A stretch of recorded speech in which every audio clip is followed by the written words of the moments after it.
Thank you very much. Thanks for the great introduction. I'm happy to be here. Thanks for having us. We are spending a lot of time working down on the Georgia coast, so it's great to have a chance to talk to everybody who lives here and hear from you and tell you about what we're up to as well. SELC, as Tim mentioned, is a nonprofit, donor-supported organization. We were formed in 1985 when our director, who is a man named Rick Middleton, moved from Alabama up to Charlottesville, Virginia with his two young kids. Rick had been working in environmental law, but always felt that the national environmental groups paid no attention to the Southeast. And he felt that that was really a travesty, and he basically started his own organization out of a love for this part of the country. We started with that one office. We now have 3 main offices and several satellite offices. Rick started basically on his own, and now we're up to roughly 40 attorneys. So we've really grown. We work in 6 southeastern states. We work in Virginia, Tennessee, South Carolina, North Carolina, Georgia, and Alabama. And we have 7 lawyers in Atlanta. There are 3 of us who really work mostly on the Georgia coast. We do other things as well, but spend a lot of time down this way. We are a nonprofit, which means that we're never for hire. We don't ever sue for money, and we never represent anyone seeking private gain. So we work basically for other smaller nonprofit environmental organizations. We bring cases that they can't bring, or we help them with policy issues that they need help with. We work at all levels of government. We work with state government, we work with the federal government, we work with local governments, particularly we're working with Chatham County folks a lot these days. We work to create, implement, and enforce law when it's necessary. We really do not litigate all the time. I think that's one thing that people find interesting. A lot of environmental groups bring cases all the time. We do some litigation. We also do a fair amount of policy work. When we do litigate, we are very targeted. We look for cases that are not your just run-of-the-mill environmental issue that's been litigated a million times. We look for cases that set major precedent in state or federal law, and probably at the root of most of our cases is an effort to make some government agency do its job, to enforce a law that's already out there or to take some action that they're supposed to take under a statute. We work in basically 6 program areas. We work in clean air, clean water, southern forest, what we call special places, which are just special places in the southeast for various historical reasons or environmental reasons. Land and community, which is really a land use sort of practice, and also coast and wetlands. And our coast and wetlands work is really the most relevant to this part of the country. We have always worked on the Georgia coast. Maybe 5 or 6 years ago, we really identified the Georgia coast as an area that has a lot of special attributes and needs a lot of attention.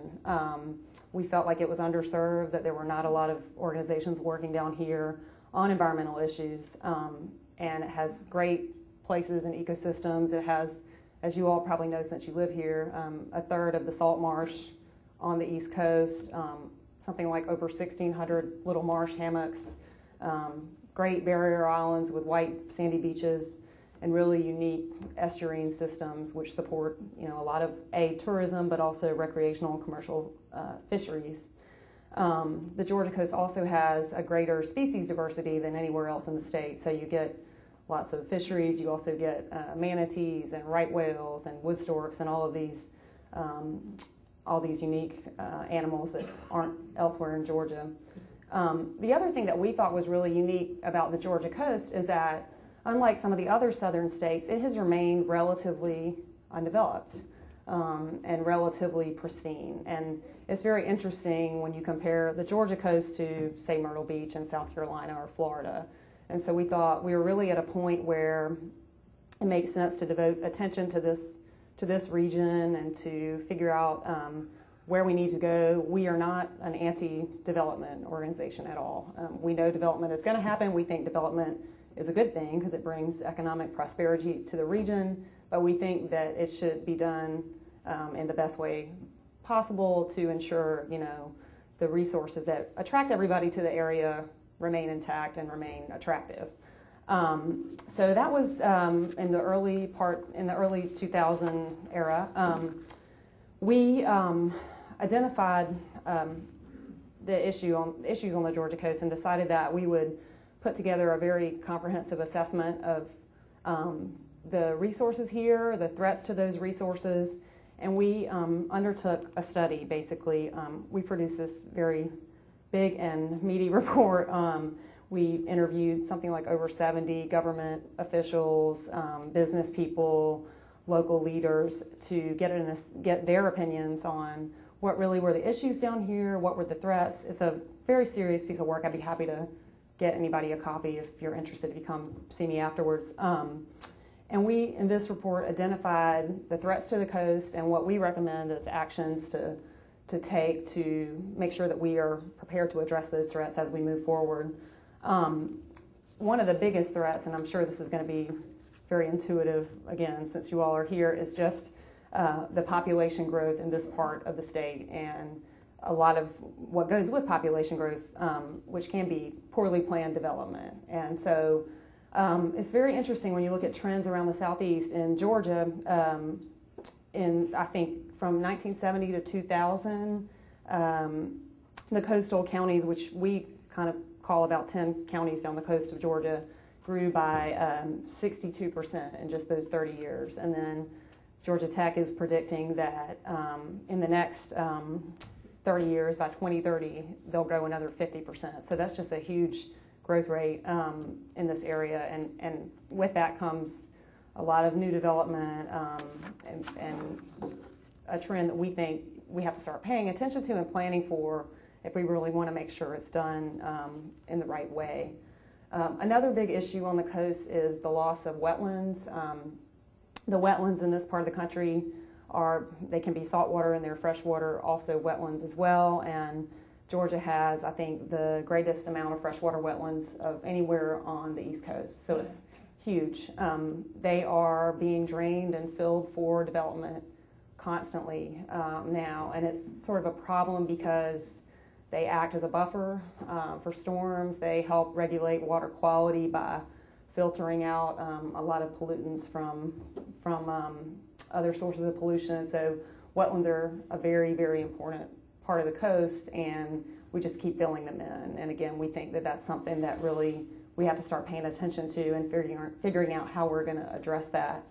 Another big issue down here is the loss of marshes and marsh hammocks. And I think, again, it's very tracked to the growth that's occurring in the region, but from 1995 to 2002, the state regulatory agencies permitted something like almost 1,700 docks, which is not necessarily a bad thing, but we feel that you have to take a look at the cumulative impact that that's having on the ecosystem down here, because it is a lot of new construction in the marsh, which is having impacts, we believe, on some of the marsh habitats there, and something that needs to be addressed.